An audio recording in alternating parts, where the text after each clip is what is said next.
Hello everyone, welcome back to my channel. অনেকদিন ধরে লুচি খাবো ভাবছিলাম, তো ফাইনালি আজকে সেটা কমপ্লিট হলো। প্রথমে দেখো ময়দাটাকে ভালো করে মেখে রেখে দিয়েছি সাইড কেটে। আর এই পাশে আমি মশলা করার জন্য আদা রসুন সব কিছু একসঙ্গে নিয়ে ভালো করে বেটে নিয়েছি।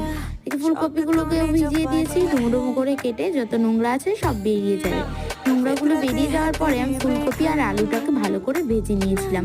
আর এরপরে আমি ফোড়নে দিয়ে দিলাম তেজপাতা, গোটা গরম মশলা আর পেঁয়াজটাকে একটু ভাজা ভাজা করে তারপর ওর মধ্যে দিয়েছিলাম যে মশলাগুলো করেছি সেগুলো।